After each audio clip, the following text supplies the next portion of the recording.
Hello, everyone, and welcome back into another episode of Conversations with Chris and Cameron. It's episode 46. I'm Chris Eastmore, And Cameron Waddle.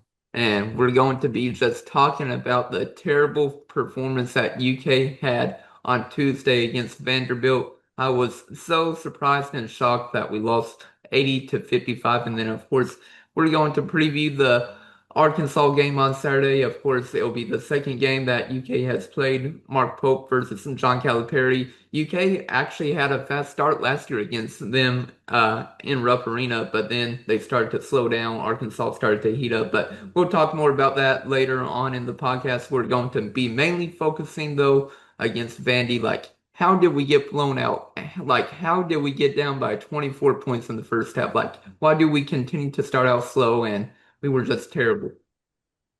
Yeah, terrible is the best way to put it. There really wasn't there wasn't really even a second of joy it felt like from this game. Like it was start to finish, trailing immediately, never led once in the entire game. And yeah, it was just all systems failure. And it seems like it's just rinse and repeat, copy and paste with this Mark Pope era, these first half deficits. Like I know we've come back in some of them, but at this point when we were down in this one, this one kind of felt different. It was like I don't know if this one's really attainable that we could come back in this one because the way that Vanderbilt was scoring and the way that Hmm. we made everything look completely made it look impossible to score offensively. So this one kind of just felt a little bit different than these last five. And I know Vanderbilt's another step up in competition, but Yeah. it was just terrible, like you said. I mean, it was a horrendous outing and a second trip to Nashville this year, and both of them ended up being really, really, really bad. Yeah, and maybe our bad luck is in Nashville. Of course, you mentioned just now. I mean, UK got blown out against Gonzaga earlier this year. They got blown out 94 to 59 in Nashville, and that was another terrible performance. So maybe like UK should not play in Nashville the rest of the year, or at least under the Mark Pope era, so we don't get blown out like these.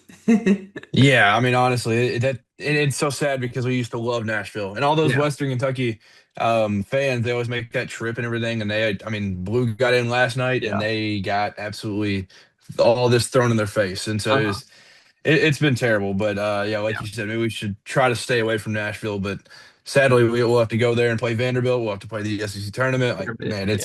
it's not treated us very well. Yeah, it's not definitely treating us very well at all. But I just don't understand, like the big issue or problem. Like even whenever we had a 5 game winning streak, we started out slow during basically all the games. Like I think against Ole Miss, like both teams combined for maybe like 24 points through like the first 10 minutes, and that's basically like 12 points per team. And I just don't understand our offensive slow starts to every game. Like, is it Mark Pope, like, not getting, the team hyped up enough before the game? Is it, the game plan before the game? Because Mark Fox is supposed to be in charge of the game plan for every game that we have. And then of course Cody Feger, he's the offensive guru, like offensive genius, and like our roster or our offense, it's like a standstill, like no ball movement. It's just dribble, dribble, dribble, like no passing at all, no player movement, no ball movement, and it's hard to see as a fan. Yeah, I mean, I don't know what it is. The first half struggles are obviously very, very brutal, but like, I mean, maybe last night one thing that you can kind of joke about is the fact that like it looked like there was not 1 ounce of that game that went well for us, and you can maybe blame it on the assistant coaches or all the way on the baseline. And like you can always blame something on that at Vanderbilt, but um, it's just like you mentioned the Ole Miss game. It's kind of like pray and hope that they just end up sucking in the first half too, to where we can like have it manageable at half and then go win a game. Like Yeah. that 5 game stretch was still really, really, really bad. We were down Mississippi State early. We were obviously down Seven. whatever it was, 17 at LSU. It was Yeah. 18 or whatever at Tennessee. Like we were down crazy amounts in all of these. Even the Texas game. Texas is good, but like that game should be one that you can kind of just cruise through and end up winning. Like it was kind of during the win streak, it was kind of like for me personally, I was like, I don't know about all this. Like these teams aren't very good.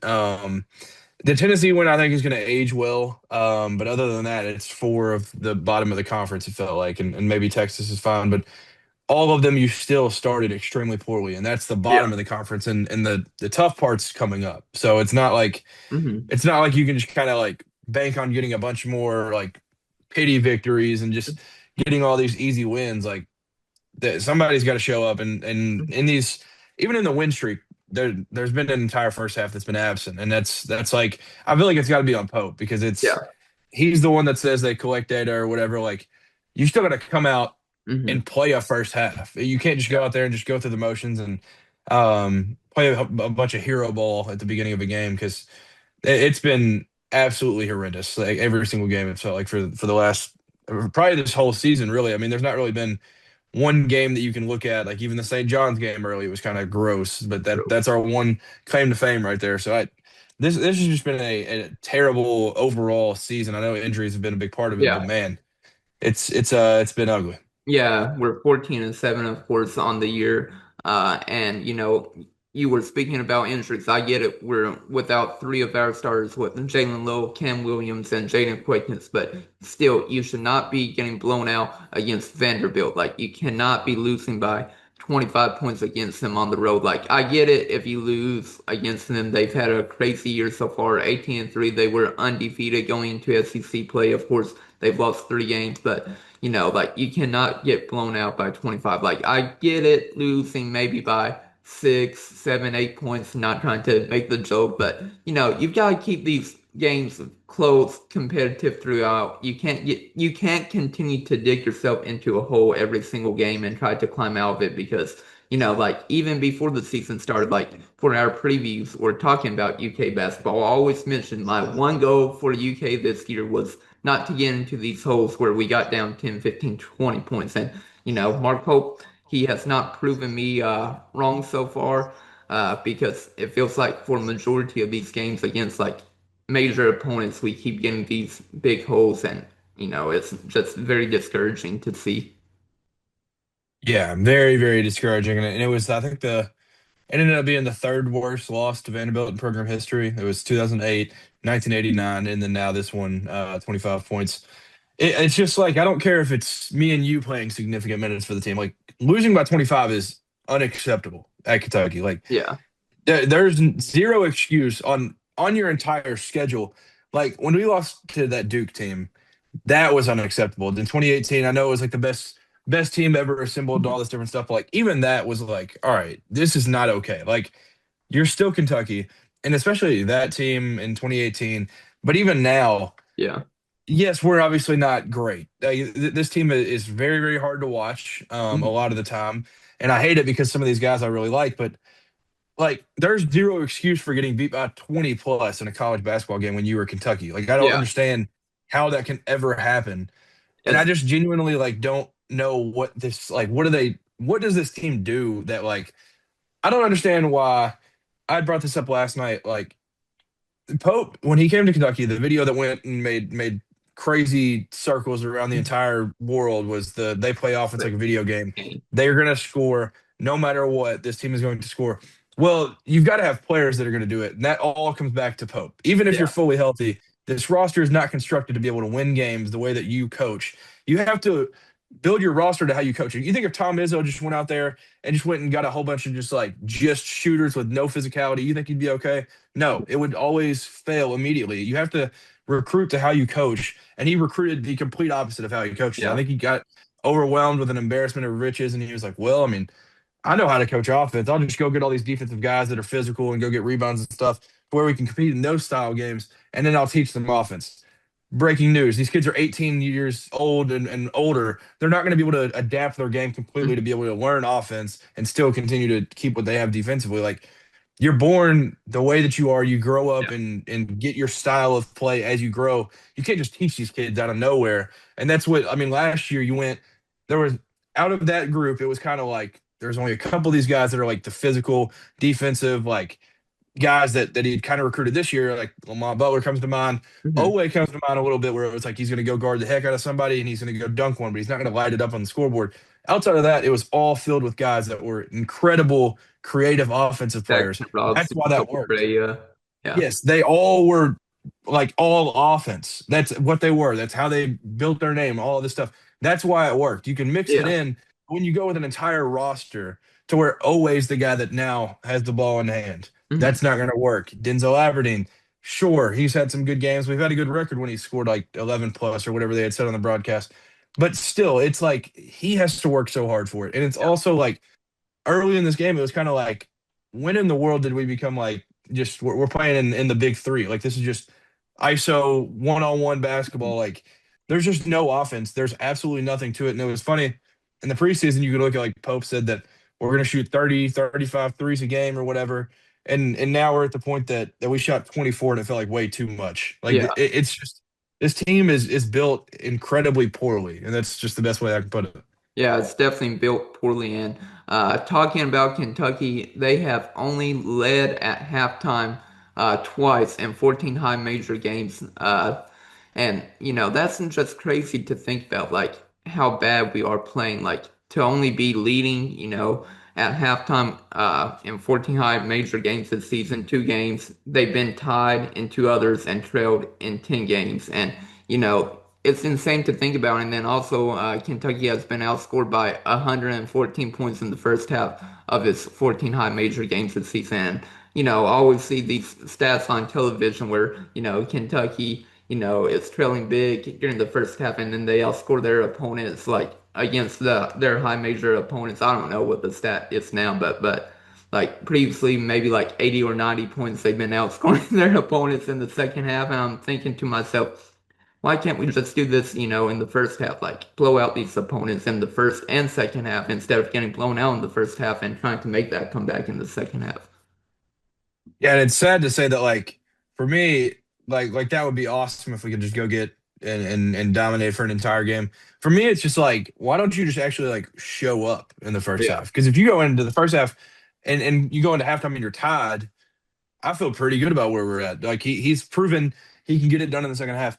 Also, to add to your stats that you pulled out, this is a Corey Price stat. Shout out to him, Yeah. best in the business. Kentucky men's basketball has trailed in at least 15 by at least 15 points at halftime in 22.5% of their games against Power Four teams and Gonzaga.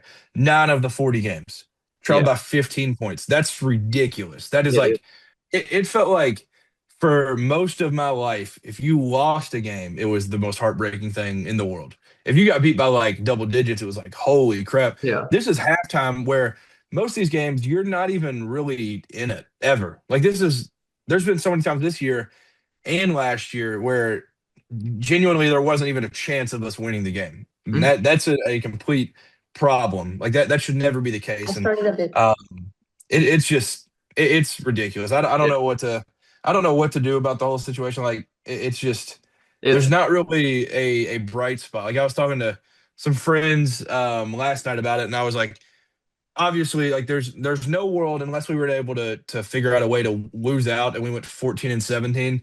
Pope is going to be back yeah. next year. There's Yeah. no world where he gets fired. But like at the end, I was kind of shrinking the just to the end of their tenure. Like Tubby was winning enough to like keep him around. He wasn't getting the recruits that gave you like a hope for the future and stuff, but Yeah. like he was winning enough to keep him around. At the end of Cal, he was getting the players not winning enough to keep him around. Yeah. Pope is not doing either. Like Yeah. he's He's not winning or yeah, getting recruits. yeah, he's doing absolutely nothing to give you hope for the current day or the future to set you up for any success. Like he had 2 5 stars in his pocket. Now we've talked about Christian Collins. There might be something medically that kind of shifted some Yeah. things there, but like still, that kid wanted to be in Kentucky Blue. Tyron Stokes has ties to the state. He still hasn't landed him. I don't Yeah. understand where like there's nothing going on that's Yeah. good for the university right now. Yeah, and I agree with you on that. And like I said, I think it really is a mixture of probably Mark Pope and his assistants not being able to necessarily recruit, but also JMI is also playing a big impact. Like I've listened to what Jacob Polacek of KSR has had to say, and basically he has been told from agents that, that these players are having to sign stuff that, most other recruits wouldn't have to sign at any other school, whatever it might be, whether it be at like Vandy. I think they have Learfield, where Mitch Barnhart was saying, but, a lot of these schools have Learfield, he was saying, and, Mitch Barnhart got tired of these questions and he's like, we have enough, like, JMI, it's not an issue or anything. Like he said that. during the Will Stein introductory press conference. We, of course, talked about that on the podcast and everything with that. But, like, I really do think it's a mixture of JMI and then just the coaching staff not being able to properly recruit. Yeah, I definitely think JMI plays a part of it. Like, I don't want to put it all on Pope and that staff and everything, but like, there is a certain point, like, we don't have a single recruit. Yeah. Even like, even I think Cal would have figured it out or something at this point. Like, just to get like a 4 star something by this point to get someone committed.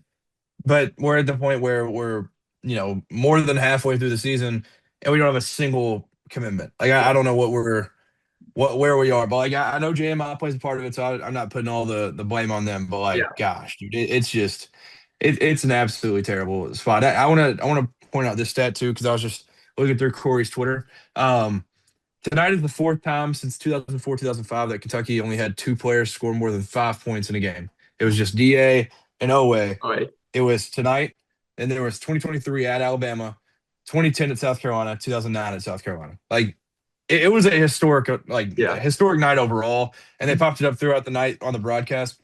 It was just historic for all the wrong reasons. It was Yeah. it was such a It was pretty bad, but we can transition back more into talking about this Vandy game, though. I mean, UK, they had their second lowest scoring night of the season, the first half, where they only scored 23 points against Vanderbilt. Of course, Vandy, they scored 43 points. And the other night, where Kentucky had their lowest scoring in the first half, was against LSU, where they only scored 22 points. And it is very unacceptable to only score 20, like just a little bit over 20 points in a half. Like, I get it if you're not scoring, necessarily like 40, 40 points or 40 plus points per half, but you need to be at least scoring, I feel like 35 or more points in a half to like stay close, at least 30, to stay close in a game. And, it's unacceptable to just score 20 points, in one half at all. Like, I know it was a little bit over 20, but it's still like terrible. Yeah, and honestly, I mean, 55 in a full basketball Basketball game. game is Pretty bad. horrendous. Yeah. That's like the prime Tony Bennett Virginia levels that would hold teams to 50 but then score Yeah. 55. Like, that is slowing the game down to a complete new level, and that is not what this game was. This was a Yeah. lot of offense, a lot of shots put up, and you end up, I mean, what do we end up shooting? 19 for 59. Yeah. 32%. It's unbelievable. And then like, I hadn't even thought about it, but my buddy had texted me. He was like, "Hey, we were only 4 turnovers away from having as many turnovers as made field goals." Like, Yeah. it was just like 55 points is a joke. And you mentioned Yeah. 23 and a half is like, what are you like? What are we doing? Yeah. That's horrendous. And remember last year, it was so crazy because it was like, all right, well, let's just hold our opponent to like under 90, and I feel pretty good. And Yeah. now it's like, if our opponent honestly, if our opponent scores like 70 plus, Yeah. I get kind of worried. I'm just like, all right, I don't know if we can win this game. It's just completely different. I don't understand like how I don't understand how this team is just so bad offensively. Like, it does Yeah. not make sense. They make offense look so hard. It's crazy. Yep, it definitely does. And I mean, like UK almost shot nearly the same amount of field goals as Vandy. UK shot 59, Vandy shot 62, but like it's a big difference when they make 25 of 62 compared to your 19 of 59. UK, of course, shot 25% from the three-point line, as you were mentioning earlier, 6 for 24, like 24 threes. It just feels like way too many. Of course, Mark Pope whenever he first got to UK, he wanted 35 threes a game. But, this year's team isn't suitable to do that. Maybe if you had Kam Williams playing, maybe Jaland Lowe could shoot a couple of more threes per game. But, like, Kam Williams was your guy for three-point shooting. Of course, he has a broken foot. He'll probably be out the rest of the year. But Williams was your guy and basically your only guy. Like, of course, you have Trent Noah as well. But Trent Noah, I feel like has really regressed since last year, since he really started to get playing time against Tennessee last year. It just feels like he has fully regressed and, he hasn't gotten better. And, I feel like his confidence also isn't showing. But, like I said, just it isn't the greatest right now for Kentucky. And, Mark Pope probably does get one more year unless, like you were saying, they just lose out the rest of the year. And They go, I think 14 and 17. 17. Yeah, 14 and 17. That's the only way Mark Pope would definitely not come back, I feel like. But next year, I feel like Mark Pope has to get a brand new roster. Sadly, again, like you hate having a brand new roster every year. Of course, John Calipari did that, but he was also getting these high school recruits that were basically NBA ready, especially early on in his tenure from like I would say 2009 to like 2019. He was getting all these recruits who were basically NBA ready, like John Wall, DeMarcus Cousins, uh, Jamal Murray, Anthony Davis, like just to name a few. But these players that Mark Pope are getting, they aren't really ready for the NBA. Like, they aren't, like they are, you could say some of them could be like college grade players, like maybe like Otego Way, like not a college grade, but, great in college wouldn't be great in the NBA necessarily. Yeah, and you brought up Trent Noah earlier. I do feel bad for that guy just because like you mentioned, you can definitely tell his confidence is way down, and it's that's another like complaint, and I just want to like put this as a blanket statement. Like I want to see Pope succeed. Like I had mentioned, I was talking to some people last night, and I was like, I know probably like I'm considering them old heads, unks, all the guys that like watched Pope play. Yes, I'm sure they want to see Pope succeed more than me, but like there is 0 ounce of hate. Like I know there's some Pope haters already. There's 0 ounce of hate in my heart. I want to see Pope succeed. I want to see him Yeah. succeed more than anybody in the world. So I just want to say that as a blanket statement. But like, what on earth is he doing with the substitutions? Like, Yeah. I know he's an analytical guy. The worst combination on the team by far is when Brandon Garrison and Muhammad Diabate play. And who is the first one to come out? It is Malachi Moreno, and they put in BG. And then it's BG and Mo Diabate. And they play, and I like both of them individually, but when they play together, it literally is a black hole on offense for two guys. Like two guys that can't dribble, can't finish. They're not strong enough to finish. They can help you on the defensive end sometimes, but like, what is the substitution pattern? And then Trent Noah comes out, a guy that doesn't play much at all, and then he throws him in there 18 minutes, almost 19 minutes in this one. Like, what's he supposed to do? Like, that's why his confidence is shook. He doesn't know Yeah. what he's getting into every single game. Like Andrea Yelovich went games where he didn't play. Play. He comes out and starts. Like, I don't understand what the mindset is with the subs and who plays and how much they play and all this different stuff. And that's why I know Trent Noah probably expected a little bit of like, all right, now Cam's out. I'm going to be playing a little bit more, but like, I don't think he expected like, oh yeah, we're going to go to Vanderbilt. I'm going to play 19 minutes. Like, I don't Yeah. think that was in his cards at all. So obviously, it's going to be tough for him to go out there. And I like I said, I feel bad for him because there was a couple that looked good, ended up not following. He only hit 1 3, but like Hmm. the poor kid, like these guys don't know what they're getting into. Like Jasper Johnson gets thrown into terrible situations sometimes. I feel Yeah. like the only guys that are consistently playing enough and like to where they can get in the flow of things is away in Aberdeen. That's what Yeah. I feel like. Oh, wait. And they have the ball in their hands a lot. Like they're basically forced into where they're having to figure it out. Yeah. And it's a terrible spot for them as well because like Owe goes out 7 for 19. Like he's just having chuck shots that he probably doesn't want Mhm. to that he didn't have to last year, and he was much more efficient at times last year. Like it's Mhm. just I don't understand the substitutions at all. And like you mentioned, it's going to have to be a complete overhaul on this roster next year. Like I don't know. I have something in mind. Like how many guys off of this team do you actually want to bring back next year when he's rebuilding a team next year? Yeah, I was having that thought process. I don't know, maybe like 4 or 5 at max. I feel like you could return maybe like Colin Chandler, Malachi Marino, Braden Hawthorne, Jasper Johnson, and then Kam Williams. Did I name him? Maybe like those 4 or 5 players, but Yeah, that's the exact five that I would yeah, want. That is exactly who I would want, and somehow figure out a way to get Stokes, even though it's last minute. I know it. The longer it goes without him committing to Kansas, it feels like kind of helps us. Like I mean, it helped Kansas the longer he went without committing to us. But if you can Mhm. figure out a way to get Tyron Stokes to kind of build the team around him, and then you Yeah. just go get like shooters and offensive weapons Mhm. and stuff, go score 95 plus next year. Yes, you might not stop a nosebleed, but like you can go out and win basketball games at a high level next year and save your job. Like that's Yeah. exactly what he's got to do.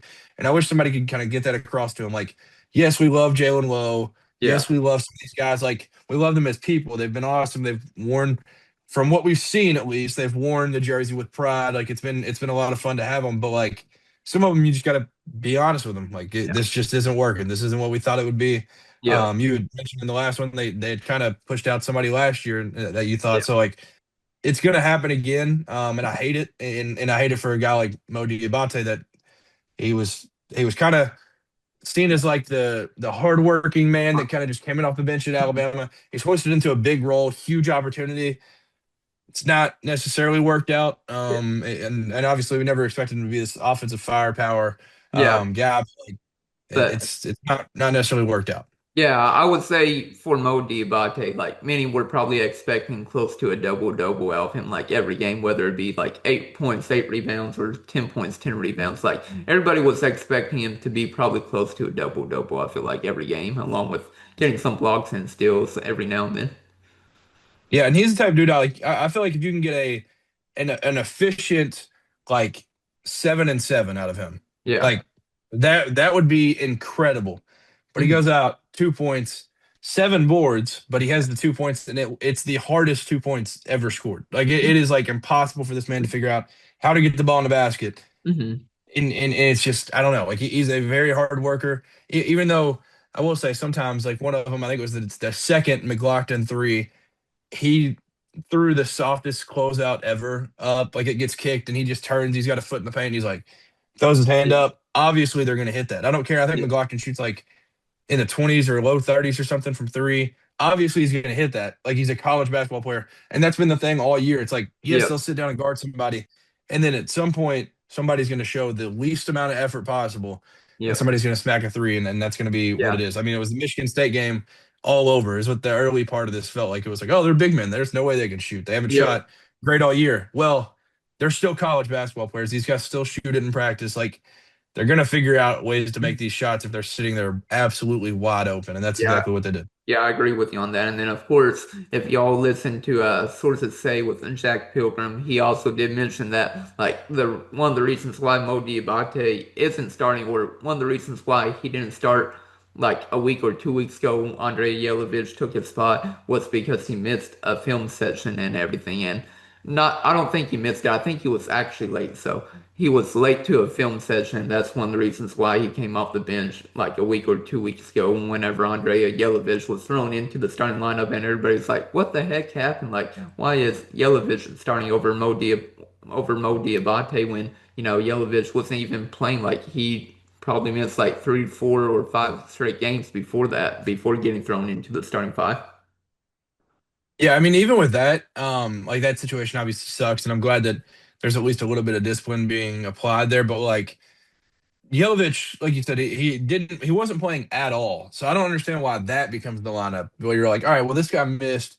So it's got to be another forward or something to replace. Like, just start like Jasper at that point, or like just start somebody like just you don't have to like force your way into having like certain roles that you want filled in your mind. Like you can go play smaller and just go run and beat teams that way. Like I just don't understand it. Like the lineup stuff blows my mind. Like I'm genuinely stunned by some of the decisions that he makes. Like it's a lot of us will never know like and Mark Pope knows more about basketball in his pinky finger than most of us will ever know in our entire life. But like you can still look at this sometimes and be like, what on earth are you thinking? Like what is Yeah. going through your head that makes you put this guy in at this time? And like Mhm. it's just been the thing of the 2 years that he says like there's a certain window that these guys are efficient. And like a Mhm. dude could knock down 8 straight and he'll pull them because he's Yeah. like, nope, he's leaving his efficiency window. But then it's just, Yeah. I don't know. I mean, It's brutal. John Calipari did that a little bit towards the tail end of his Yeah. tenure too, where like he of course didn't use as much analytics as Mark Pope does, but like he would pull players when it felt like they were starting to get hot or whatever, and we were like, why are you pulling them? Or like another example would have been like, why didn't he start Rob and Reed over DJ Wagner as well? Yeah. Yeah. I wish some of these coaches would just have Hmm. like just a guy hired on staff of just like a reality. Why in the heck would you do that guy? Like he's like, Yeah. if he would go to them and say like, "Hey, I'm thinking about pulling this guy," out and be like, "Hey, coach, he just scored 10 straight and he's the hottest guy on the floor right now. Why would we want to do that?" And he's like, I "All feel right, like yeah, all right, I feel I'll like keep him that in." would be Cody Feger though for UK. Yeah, yeah. I mean, probably, but Yeah. like, And honestly, that hadn't been a problem too much this year because we haven't really had guys. Jasper Johnson recently, he's had a couple games where he scored like 8 straight, but like we haven't really Yeah. had guys that have just had the hot hand that he's pulled out. Like it happened last year some, but yeah, Yeah. this year it's been brutal. Yeah, a couple of things I want to, talk about with Vandy before we transition with Arkansas, though, is I just want to talk about two things that stick out to me. Of course, you already mentioned it with the turnovers, but also they only had 8 assists to 14 turnovers. And, like, it just stinks because what Nate Oates said a couple weeks ago about UK's team is true, where, like, every time it feels like a UK big man, they get the ball in the post or in the paint, like they never pass out of it. Like Andre Yelovich, I remember had like two post fadeaways. I'm thinking to myself, just pass the ball. Like I get it, maybe you're efficient with a post fadeaway, but like the first shot didn't fall, the second shot didn't either. Like pass the ball and like Malachi Marino is one of the players that can actually pass the ball and I feel like can run Mark Pope's offense with the zoom action. And, that's one of the reasons why I want Marino to come back next year is because it feels like he can actually run the offense that Mark Pope wants to run compared to the other big men that we have with like Mo Diabate. Hopefully, Jayden Quaintance can come back soon. We'll see what happens with him.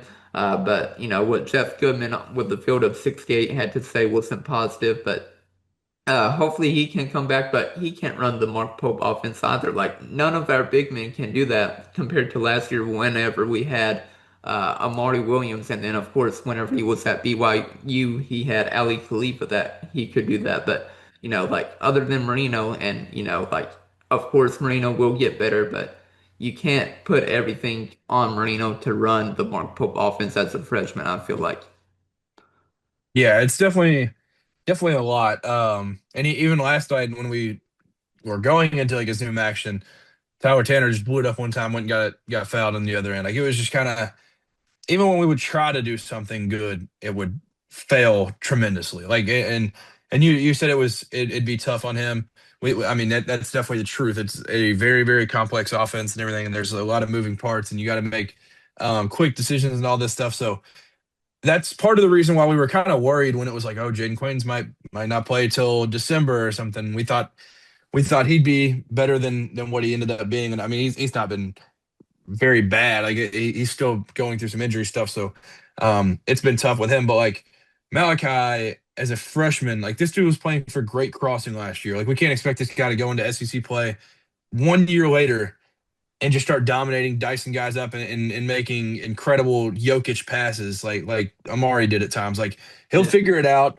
He's been really good the rest of the year outside of that. And I mean, I thought he was still our best big. I mean, Mo had 7 boards, but like he was once Yeah. again definitely our best big. And I know the bar is not set super high, but like Mhm. Malachi continues to impress and like you said, he'll figure it out as the years go on and Yeah. we all want him back, I think. So I think he would definitely get better, but like it's just there's nothing. There's no substance to it. It's like there's not guards that can beat somebody off the dribble.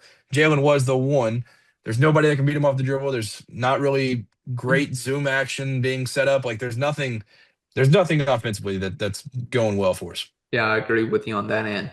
Honestly, I just wish I could go back to like the 2021, 2022 year for Kentucky with football and basketball because, 2021 they went 10 and 3. Of course, that season sadly got vacated years later in football, but had one of the best years. Of course, they also did that in 2019, went 10 and 3 against Penn State, 10 and 3 in 21 versus Iowa. And then in basketball, I mean, at the time you were like you were really great. You finished up the season 25 and 6, 14 and 4 in SEC play, and it looked like you were going to have a dominant postseason, at least make it maybe to the Elite Eight, Final Four, and then of course you had to lose to St. Peter's in the first round, 85-79, and it just feels like that was like the last year where, Kentucky football and basketball were both dominant. Of course, basketball season didn't end up great, but it feels like the 21-22 season was like the last year for peak dominance.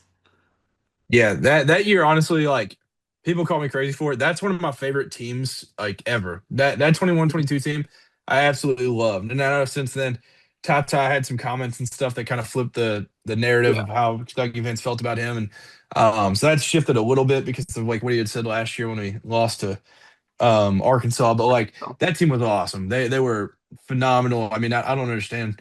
And it made it even worse that Armando Bacot was like, I don't know how Kentucky lost to that team. And that was an Armando Bacot team that we also beat in the regular season by like 30. So all of that postseason just ended up sucking in general. Like that was absolutely miserable. yeah.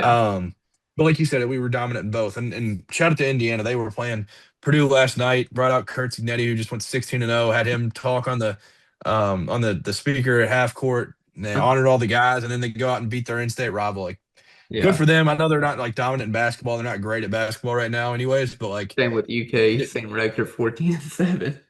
yeah, yeah. No, I think I'll take our 14-7 over theirs. Like, they're struggling. But maybe they're turning it around a little bit, man. I mean, that's a big one for them last night. But like, yeah, it feels like the last time we were actually pretty solid at both. Both have gone downhill since then. Like the Yeah. 23-24 team was fun. But man, I mean, it Yeah. obviously football's been horrible. But hey, I mean, Will Stein, we haven't talked too much about it. We'll talk Yeah. about it in the offseason and stuff. That dude's absolutely killing it. Joe Yeah. Sloan, all those guys over there, they've been killing it on the football Yeah. end. So we just got to get basketball back. Yeah, I gotta get basketball back, and of course, like we gotta give credit to, of course, Mitch Barnhart with getting all these, teams like dominant in all of their sports with baseball, softball, volleyball, like every sport, like they are pretty dominant. Women's basketball as well, but you've got to get back to the winning ways with football and basketball. Those two are your breadwinners. Of course, football is your main breadwinner. Like you've got to figure out ways to get back to the winning ways. And, he did the right step in football by firing, Mark Stoops. Sadly, he had to go after 13 years at UK, but, he did the right thing with football. And, hopefully, you give Mark Pope one more year and hopefully he can turn around. Yeah, I mean, I hope so. Like I said, nobody wants to see him succeed more than I think me and you and some others. And I know there's some true Mark Pope haters, and there's a lot of them that say there is nothing he can do to redeem. I promise you, if he goes out and he gets, I mean, there's a few guys that come to mind. If he goes and gets some of these loaded transfers, he ends up figuring out a way to get Tyron Stokes, and we go out back to winning and scoring 90 plus next year. They'll flip back. Yeah. They're kind of prisoners of the moment. But like it's terrible. It is absolutely terrible. Like when you are in these historic like downfalls, and anytime there's a stat that comes up that compares you to Billy Gillispie, it's kind of like, Yeah. this is not good. And I was trying to find the other Corey Price bad stat before we um Talk move Arkansas. on again. Yeah, it was over the last 50 seasons, since 1976-77, the most losses by at least 15 points in a single season from Kentucky men's basketball. There was 88-89. Obviously, that's Sutton era, Yeah. brutal. 91-92. We're still coming out of the Sutton era. That was five. 2005, 2006, that had four, and this year already has four as of January 27th. So That's wild. we're at a historic pace. Yeah. It's very, very bad. Yeah. But yeah, I mean, Yeah. I don't know how much you want to like credit Vanderbilt because it was kind of, it felt like we went into that game and it was like we never stood a chance. And I don't know if you saw Tyler Nickel. He's been known as like a guy that just kind of tweets out some reckless stuff, and you Uh-huh. could tell he's a white man with a sleeve. So like you can kind of tell you're gonna get something with him, but. He's tweeted like belt after games and stuff, and then there was this like Phil to 68 clip that he had tweeted out something, and he said like "f out of here." It's complete Yeah. disrespect from people now. Yeah. Our program is past just getting whooped, and Uh-huh. now it's getting disrespected after that, which is very very rough. That I hate to see where we're at now, and Yeah. Same gosh, here. it's brutal. Yeah, I see your tweet right now where he quote tweeted the field of 68 with that tweet. Yeah, it's not looking good for Kentucky for sure. One other thing I want to mention about this Vandy game is the two plays that really stood out to me, of course. Uh, I forgot if it was Malachi Marino, he was out of bounds, gave it to Oteo Way, and then he went out of bounds. It was a turnover. It was either one of those two where Oteo was already out, gave it to Malachi, resulting in a turnover, and then an out of bounds play where Denzel Aberdeen was the inbounder, and then like he threw it to nowhere. caused a turnover, and then of course we fouled on the other end. Like those were two plays that really stood out to me, and it's just terrible with how bad UK's offense is. And then of course, like you've got to be prepared for the game. Inexcusable to have those two type of turnovers. Yeah, it's inexcusable. Is the best word for it. Like that Owe passing it into Malachi, or it was Malachi passing into Owe and Owe grabbing it and Yeah, walking out of bounds, and then like that's gonna age poorly. crazy. Yeah, We will remember that for a very very long time. Um, that was just horrible, yeah, absolutely horrible. And going into this one, it was kind of like whatever. It felt like the worst case scenario was like it felt like this team had kind of turned the corner a little bit. Worst case scenario, we go down there and I don't remember what the line was. Like they might have been like 6.5. I don't remember what the line was, but like maybe they win by like 8, 9, 10, somewhere around there. And I'm like, well, we fought a little bit. This never crossed my mind, I'll be honest. I thought this team had turned the corner a little bit. I didn't think yeah, we'd go down there and win. I thought we'd at least put up a fight. But this felt like just, I mean, that those plays come to mind. And some of these other plays where there was just like complete attitude and effort things, like it felt like it shifted back to like what it was at the beginning of the year. Like it felt like yeah. it felt like that 5 game window of wins didn't even happen. Like the Mhm. energy, effort, enthusiasm, all this It went stuff, all like it all went away. Like it was like these guys just don't care. Like that was absolutely brutal to see. And like I said, we hadn't seen it in a while. It felt like we turned a corner, but yeah. this was the complete worst, absolute nightmare scenario that I didn't think could happen. I didn't think a 25-point loss, where we have all these bad clips coming out of it. I didn't think that was really on the table, but Yeah. it happened. Yeah, and then one other thing I want to mention, of course, Lindsay Yao posted, I think she works with KYT. Yes, she does work with KYT, but she posted a video of, the team huddling before the game, and everybody's going crazy about this because of what they said. I thought they said team money on three because I've heard that saying before, but people are saying was like, or I'm trying to get it right to make sure have it right. Sorry about Some that. people said touch money. Yeah, I thought they said cash money.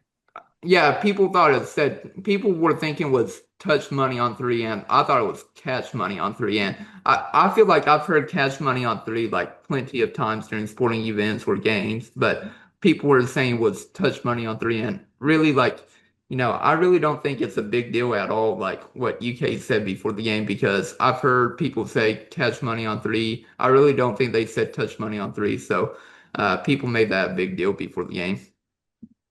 Yeah, I mean, I just like, and maybe I'm reading into it too much. Like, I just hate that, like, anything money wise, and obviously it's probably referring to as like, well, let's go get the money. Like, that's always been like a saying Yeah. of just like, let's go win a ball game, let's go get paid, like all this different stuff. Like, it's always been like a mindset. But like, this team, the floating cloud above them this entire season, win or lose, has Mhm. been $22 million. Yeah, Like somebody's $22 got to read the million. room a little bit and say like, let's just avoid anything money for the Yeah, time being. Like, let's just go say like, I've heard a lot of people like the high school that I coach, like they say 1, 2, 3, the team name, 4, 5, 6, family. Like yeah, it's simple. It is very yeah, simple. If they said 1, 2, 3, Wildcats or Kentucky, and then 4, 5, 6 family. Like that's one thing. yeah, Like that's perfectly fine. Or if you have a certain like saying that's kind of worked, like go get one. Like there's yeah, been a bunch of different sayings. Like I just don't understand why money has to be involved. Like yeah. it didn't bother me that It like I didn't don't bother think they me meant either.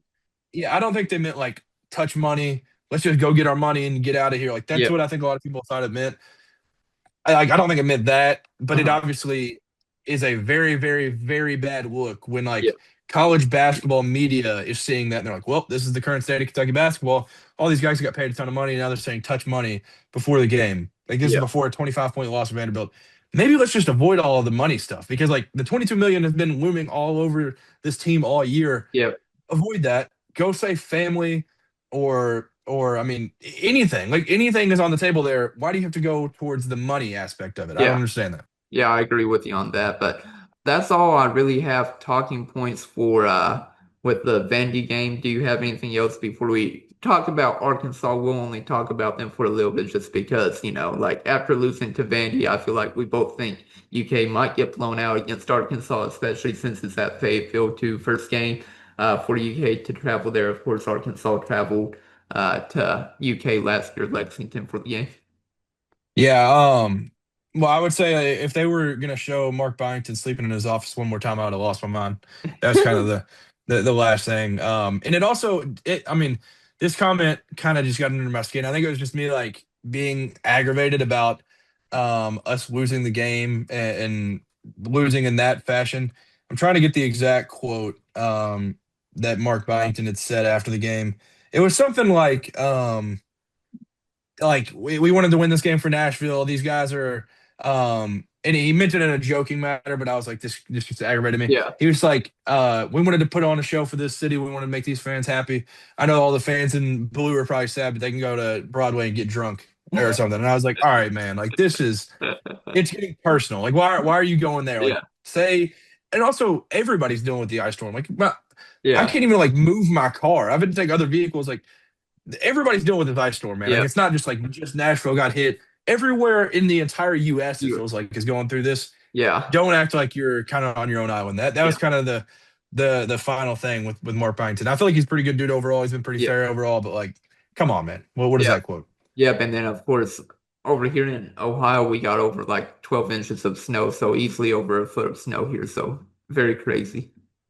Yeah, I mean, we didn't end up getting it too bad. It was like 7 here, but Uh, like the ice and everything that it iced over and everything, it's ended up being terrible. But yeah.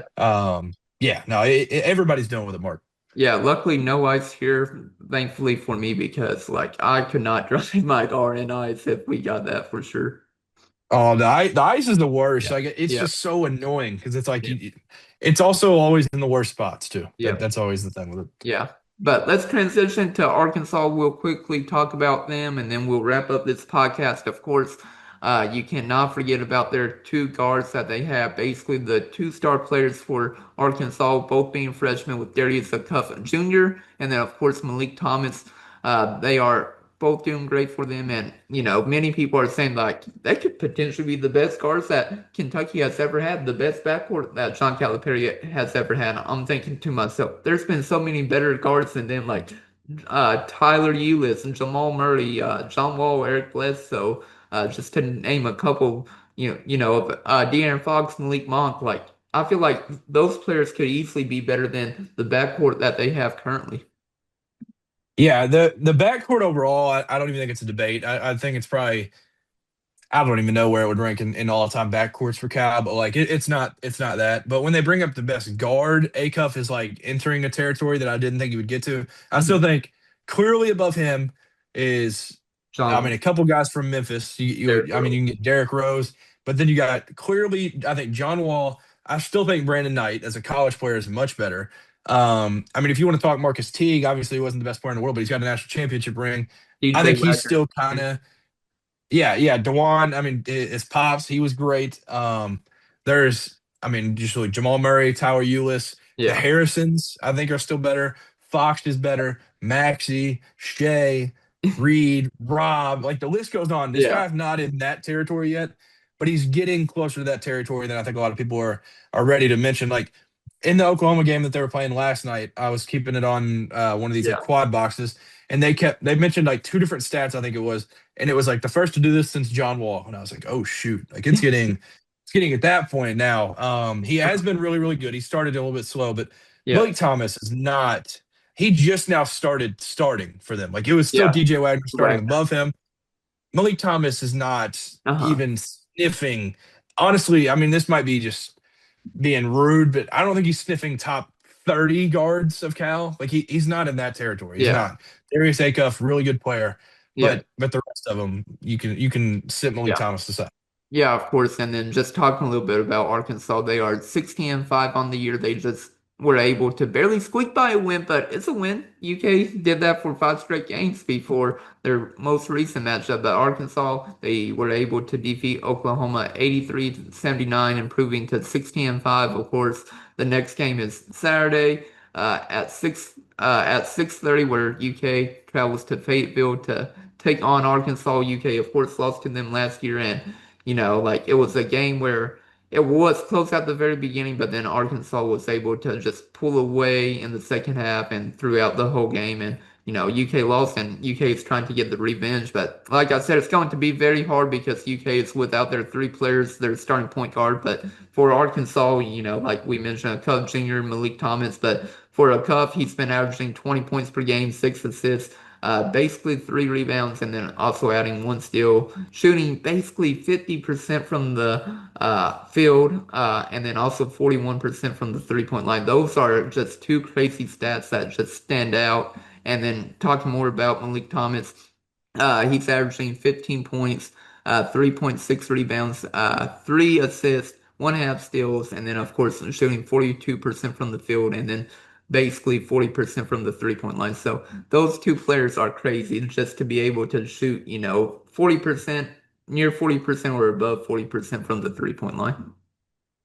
Yeah, that duo right there is obviously good. And I was kind of bashing Malik Thomas a little bit. He was part of the reason that they were able to win that Oklahoma game. They just Yeah. kind of gave it to him and said, "Go get a bucket," and he did it.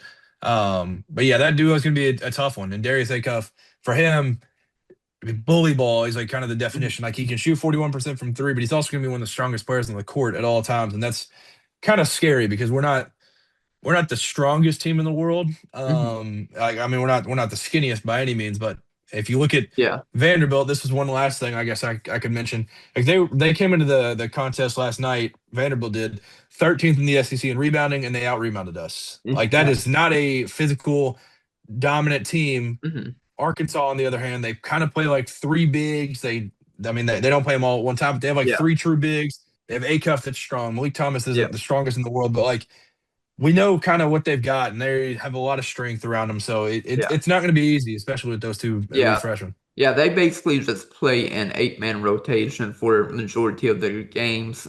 We can definitely get more into their roster and everything, but Trayvon Brazil, it just feels like he has been in college basketball forever. Like it feels like he is Perry Ellis of Kansas. It just feels like Brazil has been playing college ball forever, and he really hasn't. Like he played, of course, at Missouri before transferring to Arkansas, and he's been there for 3 years, but it just feels like he could be like the Perry Ellis of Kansas. Yeah, yeah. No, he literally feels like he's been in college for 700 years, and he was the Yeah, only guy that came over from the Muss era into the Cal era. yeah, And I mean, he's ended up yep, being a pretty good player for him. He's an absolute freak. I remember he yep, took over in that St. John's game in the tournament a little bit last year. He's been a pretty good player this year. So, man, yeah, yeah, I hate to see that he's around once more. I think he's been in college, what, 5 years now, maybe? yeah. I think it's only 4. Let me double check. Let's No, I believe see. it's 5. Yeah, it is 5. Okay, yeah, Missouri and then four at Arkansas. Yeah, I mean, Yep, he's yep, been around forever. But obviously he's playing the most significant minutes now. yeah, Crazy athlete. But yep. like you mentioned, he's been around for a long time. He's not a threat offensively, really, other than dunking the ball and He can blocking shoot. shots on the defensive end. He can shoot, man. I've seen him knock down some clutch threes for Arkansas. Ah, yeah, I don't know. That into the Michigan He, State game, everybody covered their heads when he shot that ball. They had to go get their helmet. If he's shooting, I feel pretty good about Kentucky. I'll say that. No, definitely not. I disagree with you on that. I mean, he's shooting three-point attempts per game and basically 40%. Like he's going to be one of the players that I feel like will be just knocking down threes like if you leave him open. Of course, other stats for Brazil, he's averaging 12, a little bit over 12 points per game. Also almost 7 rebounds.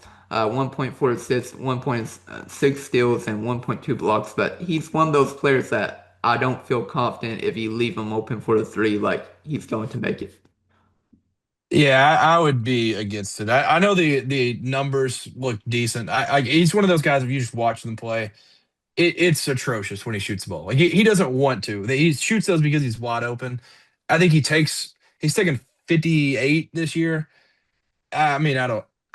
If he's shooting, I'm feeling pretty confident. If they're wide open, he probably is obviously going to go in. I mean, everybody makes them when they're wide open, but he's left open for a reason. I don't think Yeah, people are really like scared of him shooting the three. I do. That's why Arkansas fans were.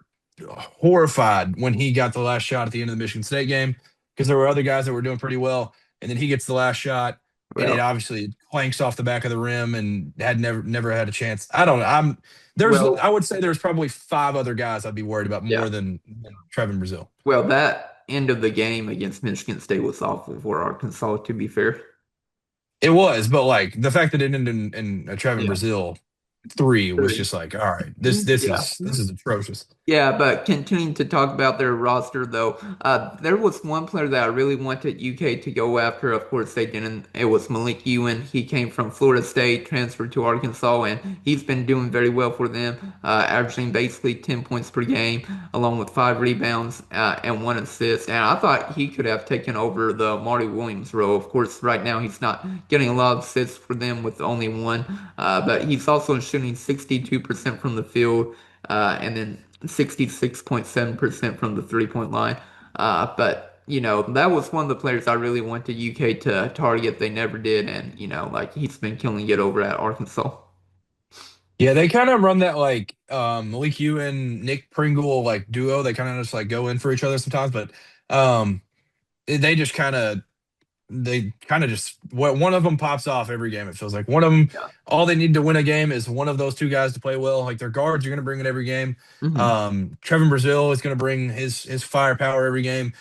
All these other guys are gonna do it. Nick Pringle, he's done it at times. He plays. They play about the same, I would say. They probably both play like 20 minutes, but they kind of just sub each other out and they just go do their thing. And Malik Ewan's been pretty good. Yeah. He had a good game last night.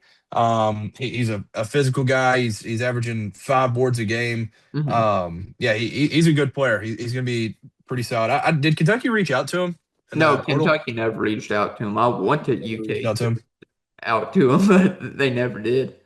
Yeah, I do remember because when Arkansas was kind of filling out their team and everything, it was kind of like they don't have a big, and then they got Malik Ewan and Nick Pringle towards the end, and got them both, and they both ended up being pretty solid for them. But yeah, Malik Ewan would have been a nice big to get. Yep, he definitely was. And just continuing to talk about their roster, they brought back, of course, their two freshmen last year as well with Carter Knox and Billy Richmond. And so far, they have improved, I feel like, going into their sophomore year. Carter Knox averaging 9 points per game, 5 rebounds, and 1 assist. And then, of course, Billy Richmond as well, averaging 8 points, 3.6 rebounds, and basically 2 assists and 1 steal per game. And right now, like those are the two players that, I feel like they have taken a little bit of a leap or a little bit of a jump going to their sophomore year for Arkansas. Yeah, for sure. And I don't know what it was, but in the offseason, I don't know if it was just Arkansas propaganda making its way to my social media or not, but like there were legit people talking about Carter Knox taking an insane leap and getting to SEC Player of the Year levels. Hmm. That's obviously not close to what's happening, but Billy Richmond has turned into a real player for him. And like Yeah. last year, he had those moments where he'd just like jump a passing lane, get some electric dunk. That dude is an absolute spark plug. Like it feels like when he Hmm. goes in the game, Yeah. he completely takes over. So I feel like that also happened last year. He got up in Travis Perry's grill, ripped one from him, went and dunked one. Like he's going to be a huge guy that like is a momentum shifter.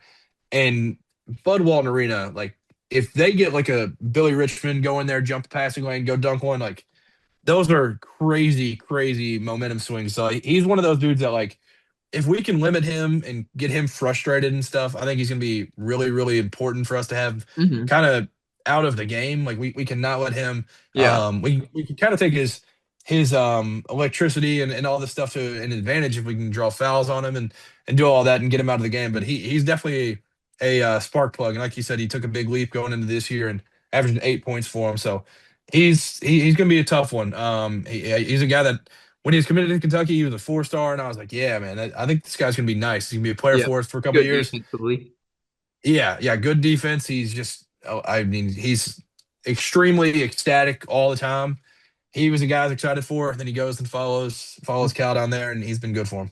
Yeah, for sure. And then just continuing to talk about their roster, we'll talk about DJ Wagner. Of course, we all thought he was going to be one and done at UK. Sadly, that was not what happened. He transferred to Arkansas along with John Calipari. He's been there now 2 years with him at Arkansas as well. And everybody thought he might transfer after his sophomore year just because they were bringing in, like we mentioned earlier, a Cuff and Thomas, but that did not happen. He stayed loyal to John Calipari. Calipari stayed loyal to Wagner, and even Calipari, like you were saying, had Wagner in the starting lineup for the longest of time. But now he's moved to the bench role more. There's six men coming off the bench, but he's averaging basically 24 minutes per game, 7.5 points. 1.3 rebounds, 2.5 assists, one steal, shooting the ball 41% basically, and then he's still not shooting the ball very well from the 3-point line with 35% there. Yeah, he started in 18 of their 21 games, like we were talking about. He just kind of moved to like a six-man role, but honestly, credit to him because especially in this world with the transfer portal and NIL and stuff, like I know there's family ties and stuff, but being able to accept a role of like Hmm. I'm just going to be a bench player and come off and play important minutes for us. And I'm going to lose my starting role to a freshman. Being able to like take that, accept Yeah. that, and then like, I mean, go out and still do what your team needs is pretty impressive. So credit to DJ. I always like that kid. Um, but obviously it stinks to see him over there. And he Hmm. would have been more fun to root for if he was somewhere else, obviously, Yeah. just because all this stuff with Arkansas. But Mhm. he's still been pretty good for him. Like you said, he doesn't shoot the three great, but like he just does a lot of other things. He's just a winning basketball player. Yeah, for sure. And then the only one other player that I really want to mention for Arkansas is Nick Pringle. Of course, we all know who he is. If you all don't, he has basically played in the SEC for all of his time playing college basketball. He did play for Wofford back in the 2021 season, but after that, he went to South Carolina. After that, he played at Alabama for 2 seasons and then, of course, transferred to Arkansas for his last year. And, like he's not a player that you don't really have to worry about too much. He's not going to be the offensive threat. He's going to be more of the player that is going to just be very defensive like, but he's averaging 5.5 points per game, 4.4 rebounds along with that. He's got zero point 0.4 steals and zero point 0.4 blocks, but like I said, he's more of a defensive threat, like locking you down and getting those rebounds that you have to worry about with him. Yeah, he's going to be a guy to keep off the glass for sure. And I got mentioned with Vanderbilt, like that's a team that doesn't rebound. Some of these guys will figure out how to rebound if their life depends on it. Like these guys go rebound. Nick Mhm. Pringle's one of those guys, and obviously, like you mentioned, he played at Alabama and played at South Carolina. Like we've seen this guy around for a while, and he's always been a good rebounder. So he's gonna be a guy to definitely go find him as soon as the shot goes up and try to keep him off the board because that's gonna be important for us. Yeah, he's the second leading rebounder for Arkansas. The first is, of course, Brazil, and then after that, you've got Carter Knox, and then after that, you've got Nick Pringle with 4.4 rebounds per game. So this team, they average like nearly 37 rebounds per game, and that's the main thing. You've got to be able to guard their guards, and then of course keep up with their bigs because like both of them, they are both position groups, they are very dominant. And, like I give Arkansas the upper hand in this matchup. Just it feels like they have the better guards right now and also the better, front court as well with their big men. Yeah, no, they have the talent for sure, and Darius Acuff is kind of the one that shines above the rest. I mean, his last games, his last four, he's had 20, 17, 31, 21. And he Yeah. does it all like efficiently too. Like he had 9 assists in their last game, 0 turnovers, 6 assists, 2 turnovers. Like dude's just an elite player. Like he's just a Yeah. really, really good player. And we're gonna have to try to slow him down on Yeah, Saturday. for sure. And then, of course, last year UK lost 89-79 against Arkansas. We can get into score predictions and MVP if you're ready for that, unless you have anything else you want to add for this Arkansas matchup. The only thing is like last night it came out in like their post game or whatever that John Calipari said was talking about Pope and they had brought up Kentucky and all this and he said He, something about like if you look at how they were all struggling and then he got it all back together, that guy is the right guy for the job. He really is, or something. yeah. And this guy Anthony Mullins on Twitter had tweeted out coaches John Calipari has endorsed through the years. Kenny Payne fired, Mark Fox fired, Mark Gottfried fired, Tony Barbie fired. Not a great run, but I don't know whether it's a troll or not. Cal is Yeah. endorsing Pope. Yeah, he probably said that before, maybe UK, of course, because Arkansas played before UK. So he probably said that before the UK game, not knowing the score of UK versus Vandy at that time. Yeah, yeah. I'm sure he didn't know that we would end up getting beat 25 and not really Yeah. ever have a chance in the game, but hmm you know. Yeah, but we can get into score predictions for this Arkansas game. As much as I would like to see UK defeat John Calipari in Arkansas because Mark Pope is 0-1 against John Calipari. Like we all thought, UK was probably going to defeat John Calipari last year just because it was at home. Like we had, a semi-healthy team at that time. Jackson Robinson was still playing. Lamont Butler was still playing, but of course still battling through the shoulder injury. Of course, Kirk Risa was out, but we all thought UK had a fighting chance and we were going to win, but lost 89-79. But this year, I don't want it to be a blowout, but I could easily see it being a blowout. And maybe John Calipari will be nice to his former team and Mark Pope and maybe keep it a little bit close, like what Georgia did to Kentucky this past year in football with Kirby Smart and Mark Stoops. But I just don't see that happening. I feel like Arkansas will win this game. I really don't want it to be a blowout, but I see it as a blowout. I'll go, let's go with 85 70. I'll go like 85-70 Arkansas. Arkansas's defense isn't the best. They do have some guys, but I feel like UK can score a little bit, but not stay in this game, and we lose in a 15-point blowout. Hopefully, I'm wrong. I feel like the line will be a little bit, closer where it might be like an 8 or 9 point advantage for Arkansas, but 85-70 Arkansas. I'll go player of the game. I'll go with Oteyowe. Like he'll continue to show out. He'll have like 18 points, 6 rebounds, and I'll say like 1 assist or something like that. Okay, okay. I will say last year that was literally a living nightmare.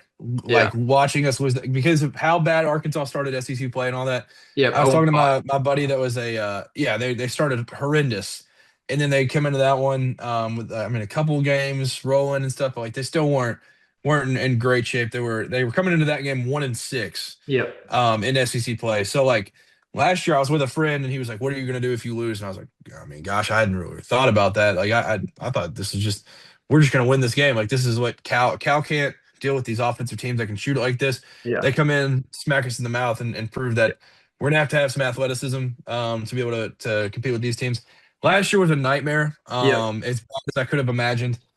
This year, obviously, it's gonna shift a little bit. Like we were supposed to win last year. We're not supposed Yep. to go down there and win this year. Bud Walton Arena is one of the best environments in the country. Not supposed to go beat them. I really, really want to say that we could do it. It'd be very this Kentucky team to do it because they just do everything that doesn't make sense. Everything that just doesn't make sense, they just figure out a way to make that happen. But I do think that we'll probably drop this one. Yeah. They're going to come out firing. Bud Walton's going to be crazy. I mean, Arkansas is absolutely obsessed. Their fans are obsessed with Yeah. Kentucky. So, like the fact that we're coming in, that's going to be the craziest environment that they've had all year. hmm They were crazy before all of this. John Calipari being there makes it Yeah. a completely another level. I will say, I think we compete. Like like you said, I don't know what the line's going to be. I'm going to guess it's probably going to be like 8 Yeah. if I had to just put an early line out. But I think we'll compete. I think we'll end up dropping this one. I'd say 80, 82-72 or something. I think we end up scoring a little bit and put up a better fight than we did last night against Vanderbilt. Yeah. But I do think we end up losing. And I think somebody's going to have to show up for us to compete. I think that's going to be Malachi Moreno. They have good bigs, but Yeah. I feel like this dude, being a Kentucky kid, he's obviously talked to Cal, Mhm. and he knows Cal pretty well. Yeah. He knows these other guys too. He got Yeah, he offered. got offered by Yeah. him. Yeah. And he's obviously played against some of these other guys. This one's going to be a little bit personal for him. Going Mhm. down to Arkansas, there's other Kentucky ties within that program.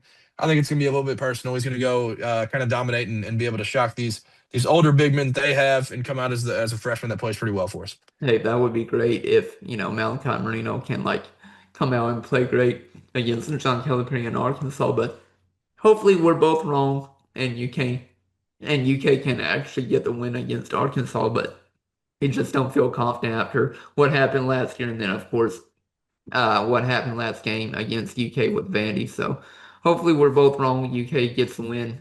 Like it needs a much needed win after the blowout against Vandy. Yeah, yeah. I mean that was kind of going into that Vandy game, it was kind of like the only thing that you can't do is just get the absolute doors beaten Yeah. off of you, and that's what they did. It Yep. kind of erased all the vibes of the 5 game win streak. Yep. You got to get back on track. Hopefully, we can get on there and win this one. Yep. And they're going to be chanting "Woo Pig Suey" so much during the game. Yeah. The Woo Pig Suey is going to be Electric. just miserable to Yeah. hear. Yeah. So they're going to do it so many times. It'll be miserable for us, but electric for them. Yeah. I mean that place is going to be rocking for Yeah, sure. for sure. But do you have anything else you want to add before we wrap it up? I don't think so. I think I'm good. All right, sounds good. Well, we appreciate you all watching and listening on YouTube, of course, Apple Podcasts and Spotify as well. And hopefully, UK can actually turn around and get the win against Arkansas and get their revenge compared to last year because last year it wasn't great. Hopefully this year it might be a little bit better, but we'll see. But thank you all again. But this is Chris Beesmore and And Cameron Waddle. signing out. Have a great rest of your week, everybody.